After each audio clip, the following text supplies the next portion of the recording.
thank you to the Hubbard School of Journalism at the University of Minnesota, which kindly provided access to their fancy Zoom enterprise level account, which let us invite a lot more people today.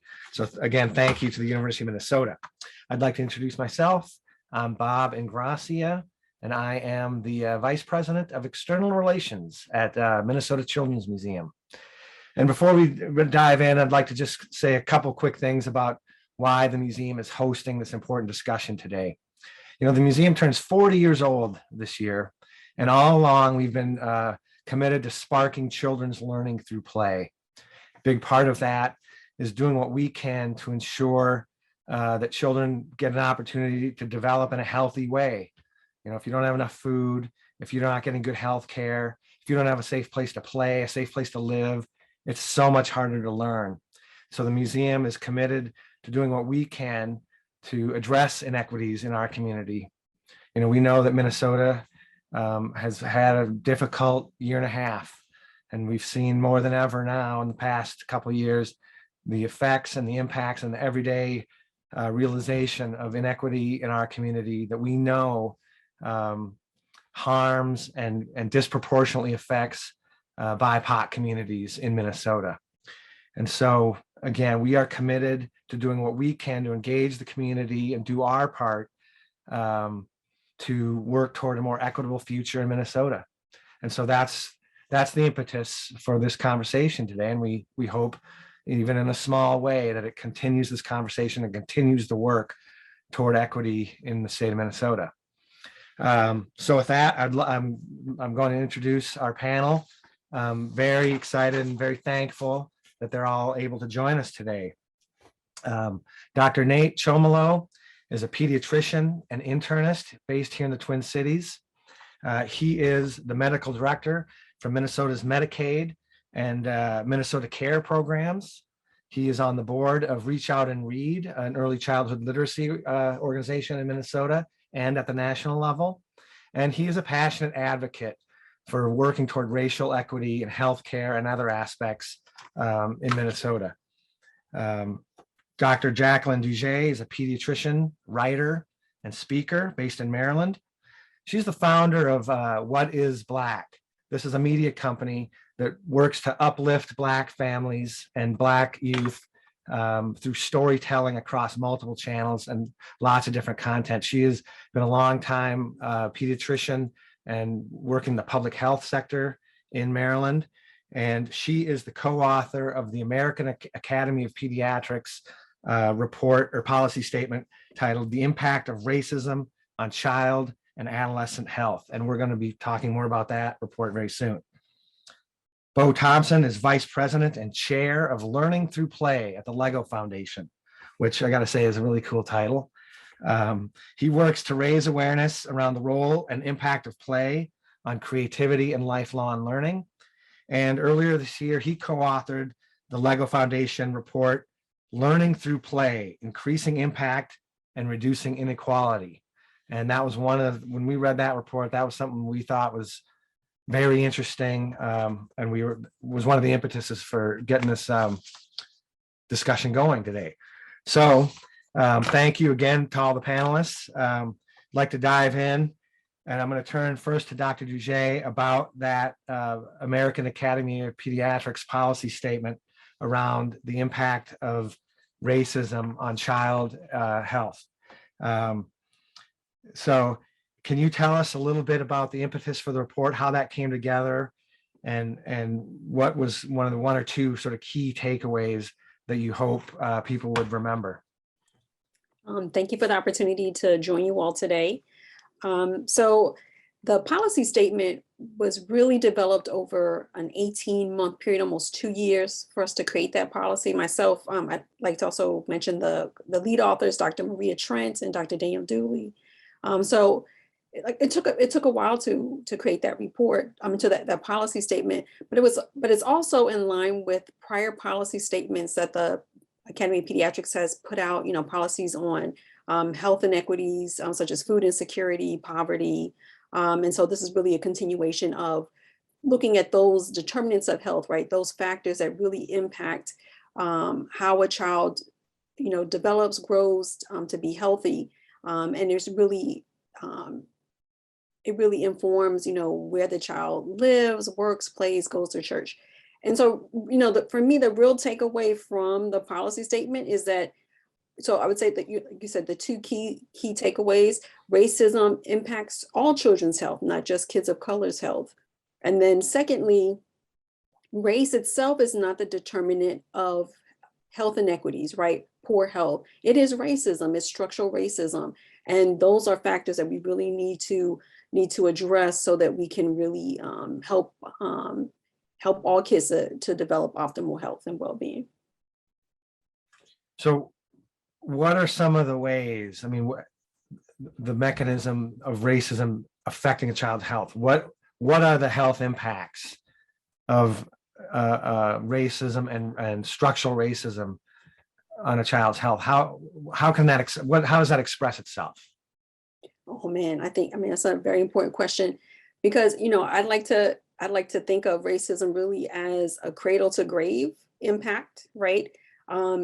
It affects mothers, right? When they're when they're pregnant, right? Our maternal child health disparities that exist. We know that there's data that shows that Black women tend to die disproportionately around childbirth or shortly after childbirth. We also know that there are issues that affect, epigenetics, right? There's some effects on, what genes are turned on and turned off, right? For a child during development, and then at birth, and then all the other things that affect a child as they get older. And they're not only direct health effects, such as, increased risk of depression or chronic diseases like asthma, but there are also effects in the educational system, the judicial system, political system, right? Which ultimately do have impacts on children's health because of access to, excellent education, or access to housing, access to food, and as we're going to talk about, access to safe places to play, which also impact health. Thank you. Yeah, that helps a lot. Now I know I'm going to turn over to Dr. Chomolo. You've spoken publicly and passionately about the need for health equity in Minnesota, and I know that your own experience as a professional and as a person living and working in Minnesota has helped shape your thinking. Can you tell us how you came to see the need and the important and urgent need for this kind of work? Yeah. Thanks, Bob, for having me be part of this panel, and glad to be here with my illustrious co-panelists. So, I grew up in a predominantly white suburb, the son of an immigrant from Cameroon, and so really was kind of raised to believe that America was the place where everyone had equal opportunity, and to a large extent believe the myth of meritocracy, where everyone gets to where they're at just based off of their own individual hard work alone. And it wasn't until I started kind of moving out, and one of them was play myself. I played soccer with a club that brought together kids from all over the Twin Cities, not just the suburb I grew up in. And that really helped me start to question, did everyone have the same opportunities? And when I got to medical school, I started learning more about health disparities and some of the social determinants of health, and really working through our local Student National Medical Association, SNMA chapter, which is the student branch of the NMA, the National Medical Association, which is the largest and oldest organization of Black physicians in the US, started in part because the American Medical Association would not allow Black physicians access. That really started opening me up to, more connections with communities outside the ones I grew up in, and some of the challenges they faced. And so really looked to integrate kind of addressing these social determinants of health in my practice. And that's what led me to Reach Out and Read, which addresses one of the social determinants, literacy and early literacy. And as I started working and trying to grow Reach Out and Read in Minnesota, really started to understand more about early childhood systems and how so many disparities really start early and are based in inequities, and kind of that difference between disparities and inequities. And really then start to learn about and believe in the language of it, it's not an achievement gap that we see, but an opportunity gap. And that is really what kind of led me to think of how can we improve systems so that everyone does have equitable opportunity. And I've admitted several times before that I think while I was on this path, I hadn't really kind of struggled with or faced the role of structural racism in medicine until Philando Castile's murder in 2016. And I think for a number of reasons that finally hit home to me that, you know, it's not just what we need to be telling other parts of our society, like law enforcement, what they need to be doing, but how can we start where we work? And for me, that was in medicine, to really address the impacts of structural racism on our communities, knowing that, you know, particularly when you look at health and healthcare, the impact of structural racism is actually probably just as big, if not bigger, than the impact law enforcement's racism has on our communities. It's just more underneath the surface. And so, you know, really that is kind of what how my path has progressed to, you know, start looking at first what are just how do we create equal equitable opportunity, but then, you know, what is the system's role in that, and how do we really look to address explicitly structural racism as one of the main drivers of inequity in our society. Thank you for that answer. I'm going to have a quick follow-up. Is my audio still working? I had to make a slight adjustment. Everyone's still hear me? Great. I wanted to follow up on achievement gap versus opportunity gap, because you hear that phrase achievement gap a lot, and just wondering if you can explain a little further detail around what, why you think that doesn't quite get there, and what maybe the negative implication if you start talking about achievement gap and that label. What's wrong with that label? Yeah, I think it all revolves around the framing of where the problem is. And then that is where solutions tend to focus as well. So if you say the gap is in achievement, well, then how do we improve achievement, which in many cases is how do we improve, scoring on a test, a standardized test. And standardized tests have a long history of issues with structural racism on their own, let alone just not being the best holistic measure of someone's potential and contribution to our society. And so by talking about achievement, we're going to, again, let's try to invest more and more in just schools and teachers and expect them to solve all of the issues that actually lead to that gap. And the gap, as we'll talk about here and has been talked about in many other spaces, is far more than just what we see happening in schools. It has related, as Dr. DJ talked about, how our systems are structured around race for housing, nutrition, environmental exposures and toxins, law enforcement, and then education, early child care, for example. And so if we talk about an opportunity gap, then what we're really talking about is, well, where are there gaps in opportunity? And that's looking more at the systems and where the systems are failing our children, and not where children are failing to meet a certain standard on a test. And I think that is, what I see quite often is when we talk about achievement, it does let's how do we get those test scores up? How do we just invest in schools instead of, we could have the best teachers in the world, some of the best schools, but if kids are showing up homeless, if they're showing up without food in their bellies, if they're showing up because they with chronic medical issues because they don't have access to healthcare, or they're exposed to environmental toxins, we're still going to see these achievement gaps, and we're going to be scratching our heads at why do they persist the way they do. Yeah, great. Thank you for that explanation.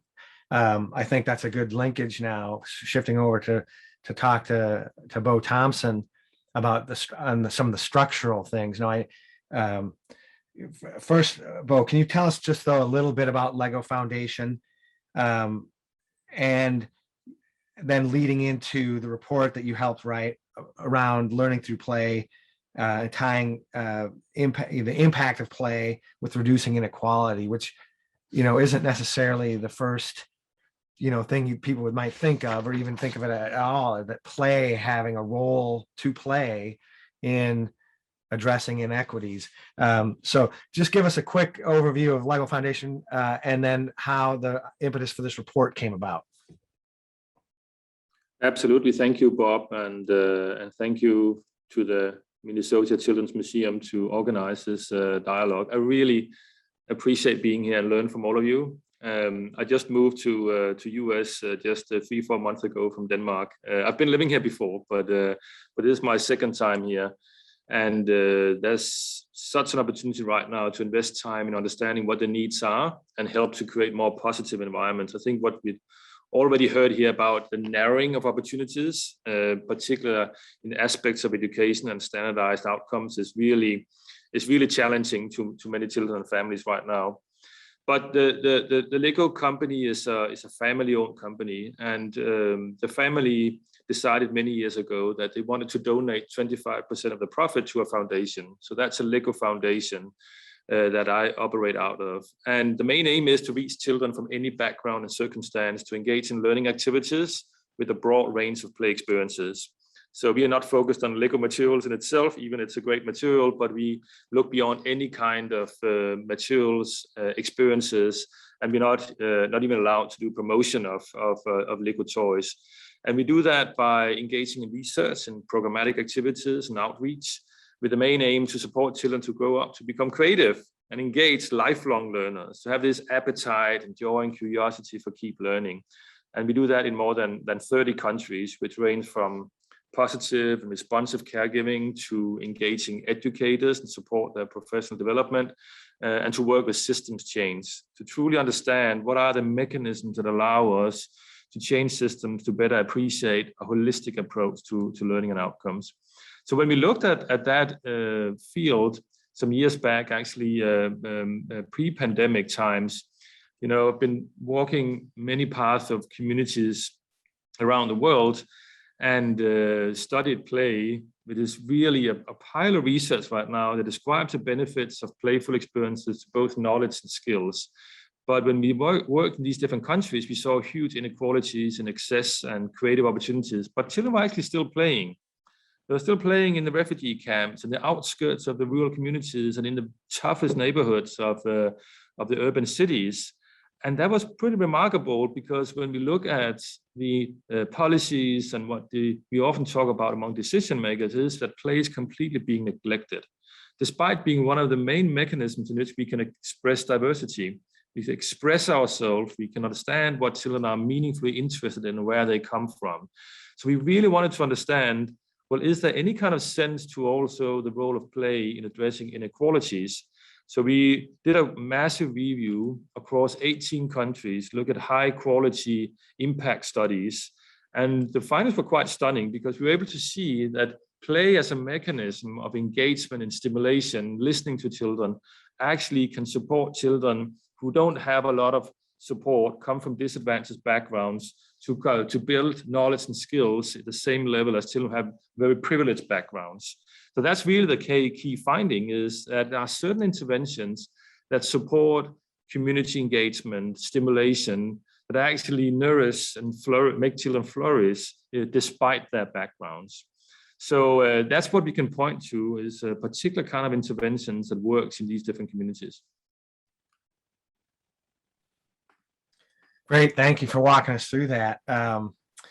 So there's a quote in there that caught my eye. It says that play has rarely been taken seriously as an inclusive solution to the development of children's knowledge and holistic skills. More often, play is seen as something separate from the seriousness of school and work. And I wonder if you could talk a little bit about that. So, and I think Nate, I know that you've spoken about this too. So if you want to jump in, or Jackie, you too, but why is this a problem if play is sort of seen as sort of frivolous, or, a break from learning? Why is that a problem? Yeah, maybe I'll start out briefly. I'd love to hear other reflections here and your kind of knowledge and expertise in this area. But it's clear that what was also said before, something like a crisis and the pandemic has hit unequally hard to certain groups of society. And what we realized from this research and our also incredible work from research partners around the world is, what if play is actually a mechanism to support the holistic skills and knowledge of children? And it's something just in front of us, but we just fail to embed it in our policies and in our interventions. So it's not part of an integrated early years intervention in the policy requirements, but still knowing that it supports well-being, it supports knowledge and concepts, it supports a wide range of skills. So we see it's critical, it's been neglected. And what the study really shows is, in many cases, we are instructing to children, particularly in young years. We're providing linear instruction, anticipating who children are and how they can learn, instead of embracing more aspects of guidance and free play, where they actually work with the communities, find everyday materials and explore these and things that are meaningful and interesting to them and collaborate with others. So the interventions we saw that were really high quality were not instructed. They were guidance and games and free play opportunities, where children were invited to go out in the community and say, can you find materials that are round or squared? How can we quantify and sort and learn mathematics by things you found in the environment? Now you found a wheel that can turn. You take materials, take it into a formal environment, and then begin to use that as part of the learning process. So actually the resource and the stimulation is extremely critical. The experiences you have and the integration with the community was important. The second one that was really important was to support teachers in not thinking about instruction alone, but more about guidance, like helping children to be curious about themselves, about the environment. And finally, to work with the communities and parents to understand what values are, what are the backgrounds in the community and in the parenting that children come from, that children bring their own experiences into the school and the preschool, so they're able to diversify the learning outcomes and the experiences. So play is an extremely serious solution, also for children. Like children take play really, really serious because it has such a value, both on their skills and their knowledge. Yeah, and I'll add that, I think this is a good illustration of the harm of having an achievement gap frame versus a opportunity gap frame, because achievement gap, again, talks about testing. And so what's our response? Well, we need to have more time in class for teaching to the test. And play is just frivolous. It's not going to help us get these test scores up, right? And that in of itself doesn't recognize how play is so important in brain development, particularly early on. And so many of the kind of social skills and interactions and executive functioning that is really important to success in one's life, much beyond their ability to answer yes or no or multiple choice tests. And then I think the second piece, kind of speaking to the inequity in our society, is that if you kind of pair that first piece of, well, we need to teach this test to improve these scores for these disadvantaged groups, we're going to start then kind of even policing to some extent what the time is spent for disadvantaged groups, and saying that, no, you can't have play. You need to get more time in math. You need to get more time in reading, and you can't afford to have play. And then other groups that are more advantaged, they'll be able to reap more benefits because they have more freedom in how their time is spent, and the resources they use. And so I think it really kind of has that impact of potentially widening gaps if we look at it as something frivolous instead of really understanding what it is. And again, if we look at it through a lens of achievement versus a lens of opportunity. Right. Yeah. Great point. And Jackie, I wanted to talk to you too around, because the Academy of Pediatrics has certainly not been silent about the importance of play and trying to elevate the need and the power of play. And I know that in 2018, there was a separate policy statement around the importance of play. And I'm just wondering if you can, I know you weren't one of the co-authors on that, but I wonder if you could just talk a little bit about sort of medically, there's an impact, right, on children's health. Yeah, I think that was amazing that, again, American Academy of Pediatrics really being forward thinking about, and, our colleagues being forward thinking about, adding that as an aspect of, and tying it right to health and well-being. I think what's really important as well is, we talk about brain development for children, making them ready for school, which is very important, right? Being a mom, right, that was important. I wanted my kids to do well in school. But I think the other important piece, and I think this last couple of years have really shown us, right, play is really an opportunity to also build the social well-being, right? The social emotional well-being of a child. I think about, the other day during Thanksgiving, my nephew, showed me the toys he was building, and he was excited. You just saw his eyes light up, right? And there's like this joy, but it's true. He's still learning through that process, right? He's learning about math. He's learning about building skills. He's even learning about, what he might be interested in. So that's where I think it's really important for us to really talk about why play is so important. I mean, on the other side, we talk about play as well, in the sense that it gets you out, being physically active. So that's also tied to, being a preventative method for, making sure like chronic diseases like obesity and heart disease and diabetes. But I think ultimately, it's something foundational that kids innately know how to do. And it's something, to be encouraged because of all the benefits: self-esteem, social emotional well-being, ready for learning. I mean, it's so integral. And I think it's important that, all kids have the ability to, to play and enjoy, enjoy life.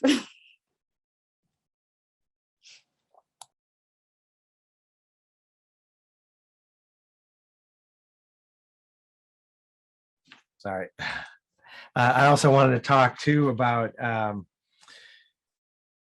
because I know that you've written about racial trauma and the damage that kind of trauma can cause for children. And I wanted to ask you a little bit about the research that I've seen folks here in Minnesota talk about around play as a healing, literal healing mechanism in the brain for mitigating toxic stress that children experience with the children growing up and living and experiencing trauma, that play can actually mitigate that damage.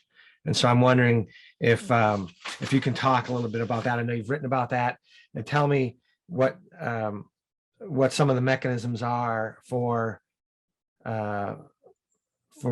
limiting or even healing the damage for communities that are under stress. So I really look at it on a couple different levels that play really helps with.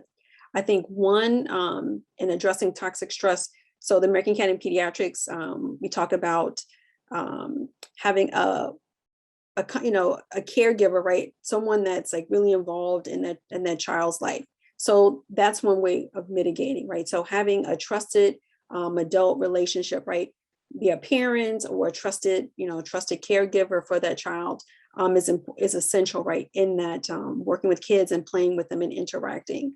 And then the other piece is really supporting the social well-being, right? So one, our kids aren't just focused on the media that they're constantly hearing that can re-traumatize them. And it really gives them a respite, right, from that constant barrage of negativity. So that's important. And then also too, the fact that by playing, I think you just use a different set of skill sets, right? And a way to deal with things, which is not necessarily, I don't think we necessarily prescribe play to say that, okay, you're going to get over your trauma, right? But it's multifactorial. It's having those trusted adults working with the child, opportunities for kids to express themselves, right? And even in therapy, right? Many therapists use child play as well, because it's an opportunity for kids to share their emotions. So that's another way as well. I think that play is really essential for helping kids address trauma. And then also too, when we talk about systems, and I think Dr. Chomolo, he can expound upon this, I think even more. I think the fact that, when we think about, do kids have outlets, right? So, and play is an opportunity for the outlets. And then the question is, where are the outlets, right? If a child's not in a safe neighborhood, quote unquote, a safe neighborhood, or the playground is rusted, or there's asbestos in the soil, or lead in the water. So again, is it a safe place, right, for kids? And also to access, even for older kids, are they able to go to the park? Is it accessible, right? Many of our communities are set up so that you have to have there's probably limited public transportation, or you need to drive someplace. So that's also important to kind of, because usually those environments impact what our kids are exposed to as well. I think there's a correlation between the two. Yeah, and I would just, add, Yeah. in addition to what Dr. Duget laid out there, that, play is a stress reliever for parents and those who engage in the play too. I can list the number of times coming home from a stressful day during the pandemic here and having a pillow fight or playing Spider-Man with my son. And like, I can't remember what I was so stressed about when I walked in the door. And so I think sometimes we do, in efforts to really focus on kids, forget that kids don't grow up in silos or in vacuums, that, we need to find ways to help their parents also be release some of that stress, and play is really kind of an undervalued and undercommunicated way to have parents do some of their own stress relief as well. Right. So that leads into a question from the audience around access to pre-K programs. And the setup to the question really is that what this person has been seeing is that as pre-K becomes more something that gets publicly funded or supported, that the programs made available to lower income or under-resourced families tend to be sort of academic-y focused, or real sort of outcome-based, content focused, because they're going after achievement gap, right? And so the question really for this panel is, what would you want to tell policymakers as pre-K, public support for pre-K rolls out, around the type of pre-K that lower income families, under-resourced families have access to? What message would you want to get out around the type of learning approach, I guess, is really the question, for publicly supported pre-K programs? That could really go to anybody. That's kind of systemic. We're kind of elevating the question there, I guess, in terms of specifically pre-K. So I don't know if anybody wants to jump in on that one. That's okay. I think the research is very clear that academic outcomes should not be the purpose of pre-K, not even preschool, right? So what children need the most is to be supporting their ability to regulate their emotions, to be able to collaborate with others, to be able to manipulate and sort things, to be able to be supporting their curiosity and their interests, because that builds self-regulation, the ability to keep attention, that was mentioned before. So it really depends, unfortunately, what kind of pre-K you're building. If you're building a formal schooling environment where children come in to be passive, working alone and being instructed, then that may not be better than what they already have right now. A pre-K room is an experiential room. It's where you have experiences, you engage in a wide variety of play activities. From this study we just did, children have time physically engaging in play. They do imaginative forms of play. They develop, manipulate objects. They do storytelling. They are all kind of forms where they can collaborate. That's really where they begin to speak up loud. They develop their language and their understanding of symbols. They begin to understand early mathematics. But I think what's most important to understand is that it's not academic or not, or holistic skills or not, because what was just discussed in terms of play as being a healing mechanism, I think the fundamental mechanism for children to learn is that they cannot concentrate if they're stressed, or if their families in pain, if their families losing job, if they're insecure. You literally, you know it from yourself. I cannot concentrate if I have a baggage of things I need to think about, and I'm not feeling supported and being able to express myself. And similar with collaboration and social skills, if you're not allowed to collaborate with others, to discuss things, to share and give feedback to others, then you're not as effective in learning new things. And if you're not allowed to physically move around, and if you're not allowed to creatively express yourself. So actually, the holistic skills, a whole learner perspective, actually just elevates our understanding of mathematics and numeracy. But that's the academic is not the focus until you begin to have the mental ability to be able to have that concentration and surplus in mathematics and more complex language abilities. So it's really about play. That's as easy as it can be said.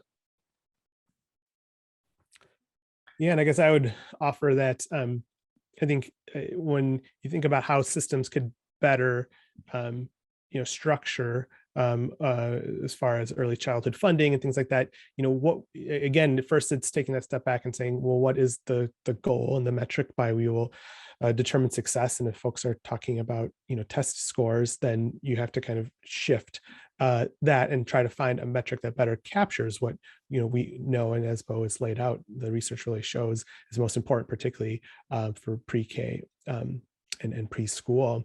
And public health has some of those. We've looked at things like social vulnerability index that try to get at more in areas more kind of disadvantage. And so it would be really interesting, I think, if museums or others did research into are those indices predictive of ways to identify areas that have gaps in opportunities to play or gaps in early childhood resources, and therefore then you could use those to structure funding.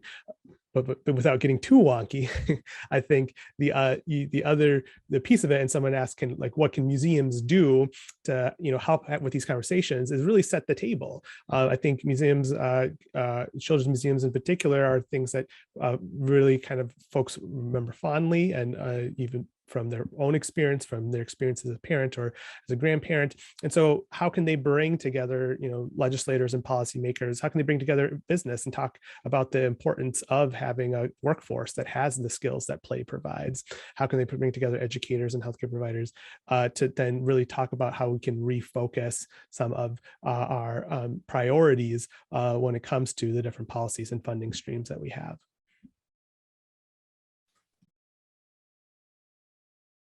Yeah, thank you, because that was one of the things I was thinking about as you were speaking around what some of the metrics might be. And then you said, oh, I don't want to get too wonky, but I mean, that would be an important thing, because people can talk about and know what a test score is, right? Or you're, later in high school, the PSAT or whatever, people know what that means. And it's this thing that everyone can talk about and measure against, right? And so I'm just wondering, like, if we were to, what some of the other outcome metrics might be when, if people were to shift and more embrace a playful learning model and play-based preschool, play-based pre-K, and something that a policymaker and parents and the general public might be able to understand, 3 takeaways or 3 outcomes that maybe could start to become part of the vernacular around this, what some of those might be, like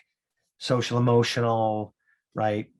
Measuring creativity, measuring collaboration, measuring confidence, like how to go about measuring those things. Are there already tools out there and the general public just needs to know more about it? Or is this an area where there needs to be more definition of what these outcomes would be and how to measure?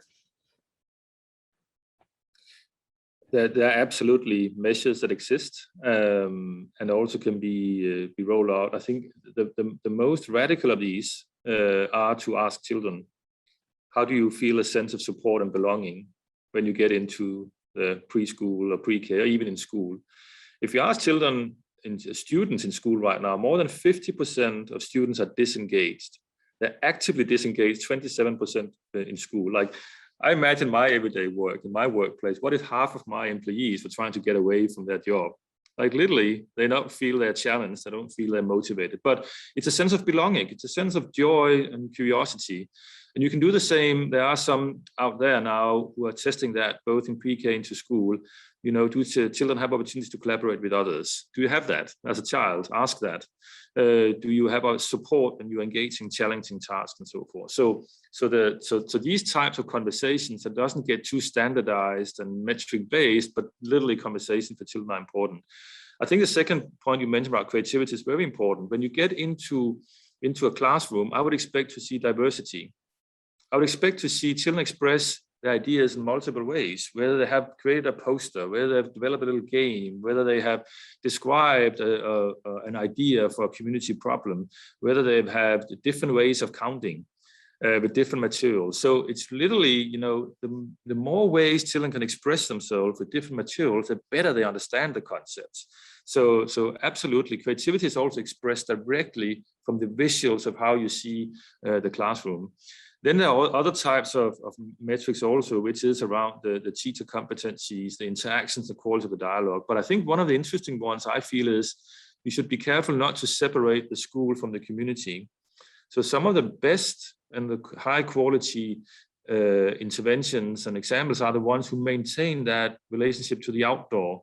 I actually take visits, have opportunities, which is, you know, a privilege for many schools to go to the museum, to be able to, you know, engage in a garden or to address real life community problems. So this ability for teachers and schools to make use of the diverse opportunities in the community is an extraordinary good opportunity in that work.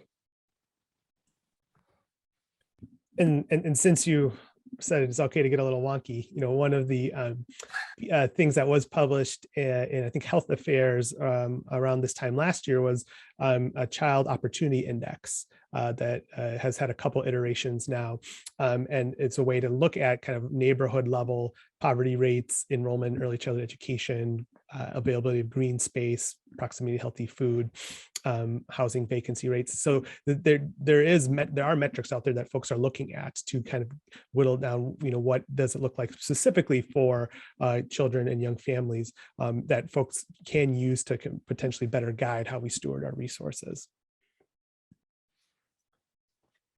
Yeah, thank you. And I wanted to just take a moment too to talk about, because we've been talking about play, and I'm just wondering if Bo, maybe you could take a minute to kind of walk us through a little, like, what are we even talking about? Because the word play obviously is very broad, and you can play sports, you can play music, you can, you know, play outdoors, you can play a video game. So obviously a lot of people hear that word and might think of one thing. And so can you walk us through, when we're talking about the types of play and sort of that kind of continuum around where you see the most power? We've talked about it a little bit, materials-based exploration, imagination, but tell us a little bit more about what we mean when we're talking about this type of enriching play. Absolutely. I think before coming to the types of play, I think for us it's really important. It's about the experience. But what we saw from these studies were that the high quality interventions were using a broad range of types of play. So it's really diversifying the opportunities for children, whether it's physically moving around, climbing trees, doing sports, manipulating objects, engaged in imaginative forms of pretend and so forth. So it's really about a diversity of opportunities you provide for children with different ways of expressing themselves. But the key thing that cuts across all of that is, are the children active, not passive? Are the children having choices, not just being directed all the time? Are they actually being supported in their curiosity? Are they being able to test and try out different things, not repeat the same thing over and over again? So in all of our work over the past decades, we've honed in on key characteristics where children learn and develop through an experience that could be any kind of play, but it is inherently child-centered in these different ways. But then when we come to explore that into more formal environments, there's a key thing that seems to be about the choices and how you empower children. And these are on a spectrum of free play to games and guidance and instruction. And the key thing is that often we think about play only as free play. And free play is extraordinary, particularly for young children. It's really where we excel our well-being. We try to be independent. We follow our own interests. But it's still actually reliant on the parents or the caregivers, because you need to give time, you need to have materials available. So it's not completely free, but it is an opportunity for children to decide on their goals. What should I do?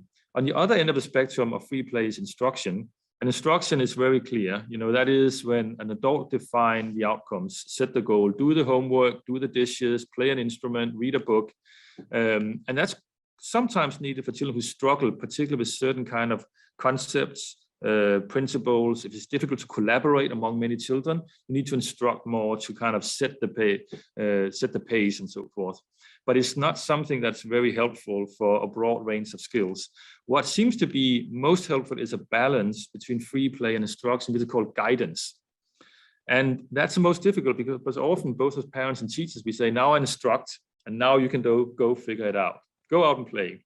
But in the middle is more guidance where you say, it's clearly what the outcome is. Like if it is about develop a vocabulary or be able to count or be able to collaborate, you still have that outcomes in mind also when reading a book. But instead of saying you have to read this book, you ask a child to find a particular place or situation in this book and try to draw or build or represent that situation from the book. So express it using any kind of material you have in mind, or you can dance it, or you can sing it, or you can draw it. Or maybe even if you look at a character in the book or a situation in the book, imagine how it could be different and try to describe the different outcomes of that book. So reading the book is not becoming the purpose, but it is still a reading, a vocabulary, a symbolic activity, but you invite the children to develop their own kind of ways to express that, to come up with ideas. And that's more guidance. You still have key outcomes, develop a project, engage in discussing climate change, being able to think about build the tallest tower. But during that process, children can find their own materials and direct their own kind of approach to it. So that's called guidance. And guidance has been more associated with a combination of academic and a broad range of outcomes. So we try to figure out ways where parents and educators do not give completely free loose, but actually it's more helpful as partners in play. Great, thank you for that.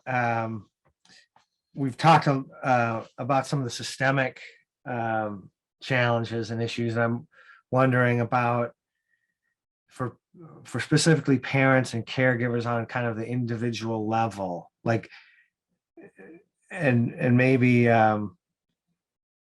both the doctors here might want to weigh in if in your practice and conversations with parents that you're seeing or out in the community around, what some of the takeaways for a parent might be, in terms of how a parent may be able to support, or what you want sort of a main message for parents when it comes to encouraging, supporting play. What might you say to a parent that's like, well, I need, I want the test scores and I want the ABCs and the 1, 2, 3. And, if that's what a parent says to you, how might you respond to a parent that just doesn't think that the play time is really where it's at in terms of supporting their child's development? So I think first and foremost is, is to validate, the parents wanting their child to do well, right? Because I think, I myself, similar to Dr. Chomolo, I'm a daughter of an immigrant, right? Of immigrant parents. And so it was, very, very young. It was like, I was on a trajectory, right, to get as many ABC degrees, right? So, but at the same time, play was also important. So I think you validate where people are, right? You meet people where they are. And I think you can present the evidence, right, that play is just as effective for increasing their learning opportunities. So I think you play up the desires for the parents, right, with evidence that supports that, if you play together, look how much more enrichment and, your child may have, right, and just being a well-rounded individual. So I think that's one suggestion I would have with families is to validate and then, find a way to, to explain to them, how play also will benefit, their dreams and desires for their kids, but also will ultimately help their kid be just enjoy life and just support them. Yeah, absolutely agree. And mine is kind of a similar type of validation. And it's more kind of acknowledgement of like, what is the real context of their lives? Because there's absolutely parents who will hear this and hear us talk about the importance of play and say, maybe give me one or two examples and a couple websites, and then they'll be able to take it from there and make the changes and incorporate that into how they're raising their kids. And then there's other parents who are, maybe single parents holding down multiple jobs, have more than one child. And, they're asking you, okay, that's great, but like, how am I supposed to find the time to do that with all the other needs and the stresses? And, again, using my own example of long days working during this pandemic, coming home and like not having the energy myself to play with. And I just have one child and two parents in our household. And so, really being able to understand that.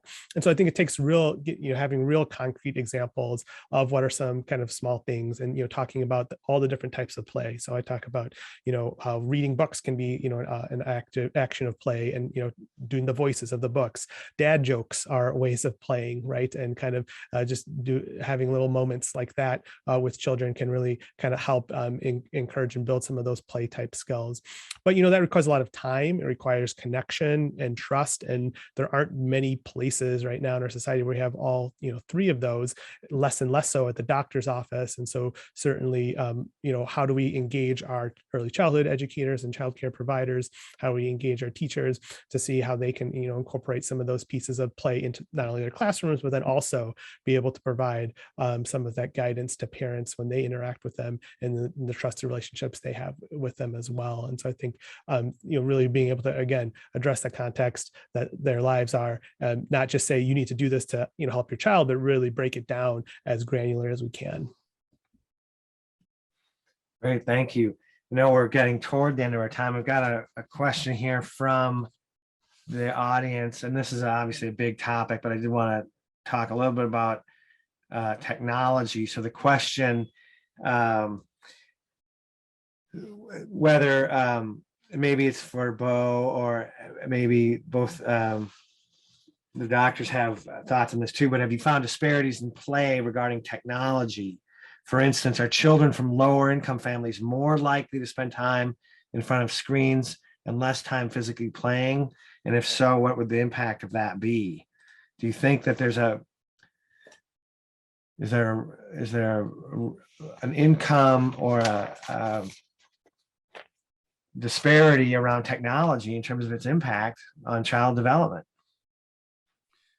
I can refer to a recent study we've done called Child Technology and Play, where we looked at the use of technologies and how children play and learn across different socioeconomic groups. So absolutely, there's a big changes. First and foremost, obviously, because of access, because children and families do not have access to the same types of technologies, which have implications in terms of, first and foremost, the quality of the devices they have. So if you spend time with a lot of devices that may not work, or sometimes good, or from apps that become free and the more risk in terms of data security and so forth, that it changes kind of that exposure and the quality. But I think the most important thing is that usually all of our behaviors and pedagogies and interactions we put into the way we use technologies also. So if you don't have a lot of time at home, technologies to discuss, to interact, to, as was mentioned here, to play together, it also becomes that children sit more alone, and they don't have the conversations and dialogues around what they play and what they play with. So it's more about how we use technologies that actually reflect the time we have and our values towards it. But it is also an access question. But we have a report called Child Tech and Play that unfolds that much more.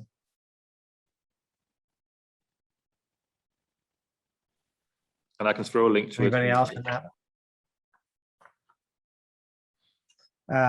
Well, good. I wanted to give each of you just a chance on the way out here to talk a little bit about just one or two takeaways from today for either parent, caregiver, educator, other medical professionals that may be on the line or on our event here.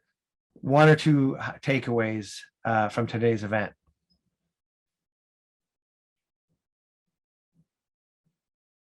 And I'll call on Dr. Chomolo first. All right. So, first one, I think we've tried to make clear, and, a lot of my work is at the system level. And so these will kind of be more system level take homes that, really using the phrasing and thinking of it being an opportunity gap. It's not children failing tests, it's systems failing children. And so really, how can we structure the solutions around addressing the opportunity gap? And the second one is going back to what Dr. DJ talked about kind of, and what you put in the American Academy of Pediatrics policy statement on the impact of racism on child and adolescent health is, Kamara Jones' definition of racism as a system of structuring opportunity and assigning value based off of race that unfairly disadvantages some individuals and communities and unfairly advantages other individuals and communities. And I don't think we talk enough about the unfairly advantages piece. And so really thinking and sitting with how can, from your seats of influence, address unfair advantage, and how that can sometimes be much harder than trying to address the disadvantage, and really realizing that if we are able to do that, if we're able to address both the advantage as well as the disadvantage, that really helps the whole society. So it's not just about, helping those poor disadvantaged parts of our society, but it really is how do we benefit all of us by not wasting human resources and potential. Great, thank you. Dr. DJ. I think the one takeaway for me, for parents, is just like for the policy statement really does show and deeply illustrates the impact that racism has on all children, right?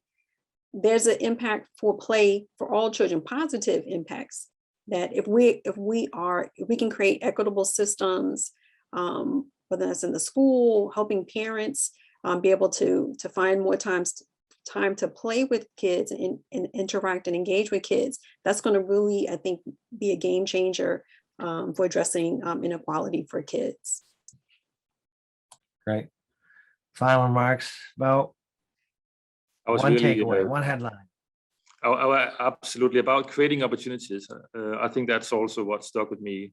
Opportunities for children to learn and develop through play. We need to embed that in our language, in our interventions, in our policies. And I think the most difficult, which is most important, is to be positive, maintain optimism, and don't take ourselves too serious. Okay. Well, thank you, everyone. We're coming right up on time here. So very quickly, thank you, panelists, for your time and expertise. It was great. Thanks to everyone who joined. Look for a follow-up email. There's going to be a link to a one sheet for parents and caregivers around supporting your child's play in the moment. So look for that one sheet. You can download that and share it. Look for a post-event survey. We'd love to hear your thoughts and ideas, possibly for future topics. Link to the recording of this event will be coming.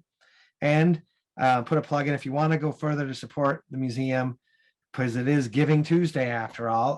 Go to mcm.org and you'll see an opportunity there, a donate button. If you want to support the museum that way, you can. We're right here at time. So again, thank you everybody for sharing an hour for this important discussion. And I hope everyone enjoys the rest of their day.